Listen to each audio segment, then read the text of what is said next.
আসসালামু আলাইকুম, কেমন আছেন আপনারা সবাই? আমি মোহাম্মদ ইলহামুল ইসলাম আছি মালয়েশিয়া থেকে। সম্প্রতি সময় আমার হোয়াটসঅ্যাপে কিছু দালাল চক্র আমার ফোন দেয়। আপনারা অবশ্যই সাবধানে থাকবেন, নতুন যারা মালয়েশিয়াতে আসছেন অথবা মালয়েশিয়াতে যারা আসবেন অথবা মালয়েশিয়াতে যারা আছেন। সম্প্রতি সময়ে হোয়াটসঅ্যাপে আমার একটা মেসেজ আসে এবং একটা নাম্বার থেকে আমার কল দেয় আর কি, যে আপনি কি মালয়েশিয়া থেকে উন্নত রাষ্ট্রে যাইতে চান, রোমানিয়া যাইতে চান? এরপরে এই ভয়েসটা প্রথমে ভয়েস দেয় আমাকে আর কি, যে আপনি কি মালয়েশিয়া থেকে রোমানিয়া যেতে চান, তাহলে আমাদের এই হোয়াটসঅ্যাপ নাম্বারে যোগাযোগ করুন।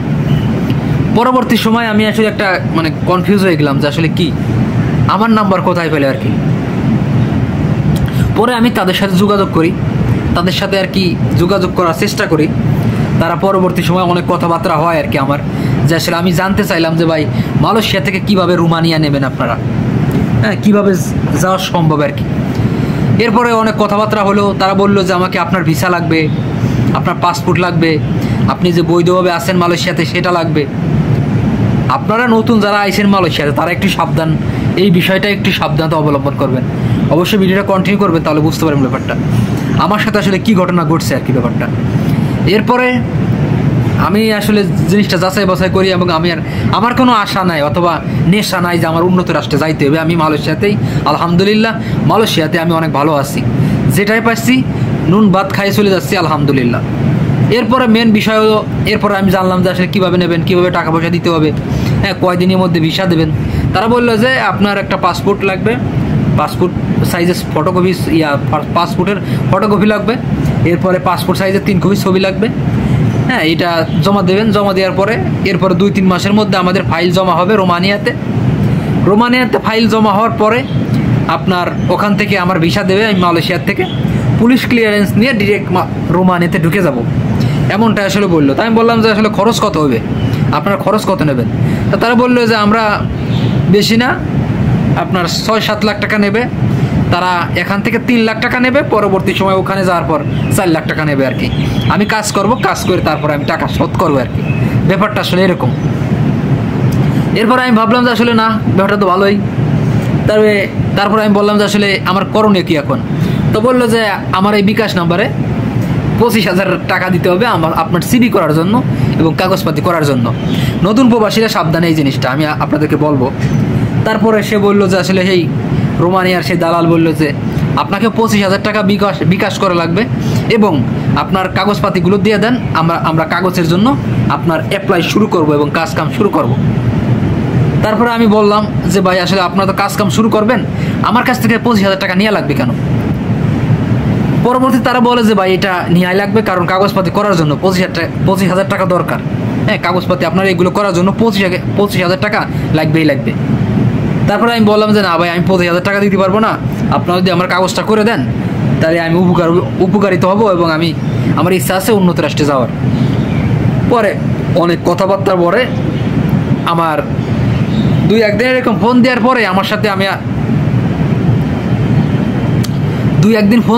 আমার সাথে আর কথা বলে না তারা।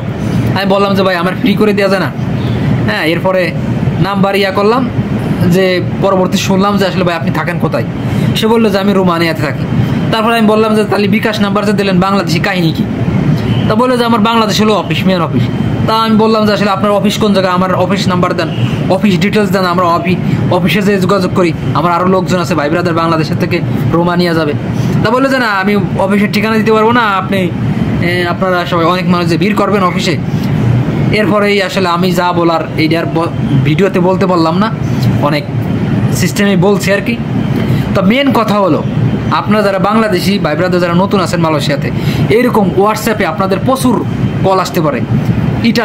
ইটালি নিয়ে যাচ্ছি, রোমানিয়া নিয়ে যাচ্ছি, কানাডা নিয়ে যাচ্ছি, হ্যাঁ উন্নত রাষ্ট্রে নিয়ে যাচ্ছি, অস্ট্রেলিয়া নিয়ে যাচ্ছি। আর ভাই আমি একটা কথা বলি, যারা কিনা এই সোশ্যাল মিডিয়াতে এরকম লোকজন খোঁজে, মাথায় রাখবেন সবসময়, আরে ভাই যে রিয়েল লোকজন, যে সঠিক লোক, সে কোনোদিন অনলাইনে লোকজন খোঁজে না রে ভাই, লোকজনই তারা খুঁজে নেয়। এই জিনিসটা মাথায় রাখবেন, এখানে কখনোই ভুল করা যাবে না। রিয়েল লোক যারা লোকজন নেয় তারা কিন্তু আপনার লোকজন খুঁজে বেড়ায় না, লোকজনই তাদেরকে খোঁজে। এই জিনিসটা মাথায় রাখতে হবে। অবশ্যই এরকম কখনও যদি আপনার নতুন যেসব ভাই ব্রাদার আছেন মালয়েশিয়াতে, যদি আপনাদের ফোনে এরকম কল আসে অথবা ভয়েস আসে যে আমরা লোক নিচ্ছি, এত টাকা দেওয়া লাগবে, এত টাকার মাধ্যমে দিয়ে, সাবধান ভাই, খুবই সাবধানতা অবলম্বন করতে হবে। এরকম অ্যাভেলেবল ঘটনা আছে মালয়েশিয়াতে, প্রতারণা হয়েছে, অ্যাভেলেবল আছে। আমার সাথে কাজ করে সেই লোক প্রতারিত হয়েছে 25,000 টাকা। সে আমাকে বলে নাই যে আসলে আমি এইভাবে টাকা দিছি, হ্যাঁ, তাহলে কিন্তু আসলে আমি একদম গুড়া টানিয়ে নিয়ে আসতে পারতাম। বলে না, আসলে আমাকে বলে নাই, হ্যাঁ, সে 25,000 টাকা দিয়ে পরে বলতেছে ভাই ধরা খেয়ে গেছি 25,000। এই কারণে আমি বলবো অবশ্যই সাবধান থাকতে হবে, কখনো এই জিনিসটা ভুল করা যাবে না। সো বিষয়টা এটাই যে কখনোই ভুল করা যাবে না। আশা করি বুঝতে পারছেন। ধন্যবাদ, সবাই ভালো থাকবেন, আর ভিডিওটা শেয়ার করে দেবেন যাতে সবাই জানতে পারে। ধন্যবাদ, সবাই ভালো থাকবেন, দেখা হবে পরবর্তী কোনো ভিডিওতে। ততক্ষণ পর্যন্ত সুস্থ থাকুন, ভালো থাকুন, আল্লাহ হাফেজ।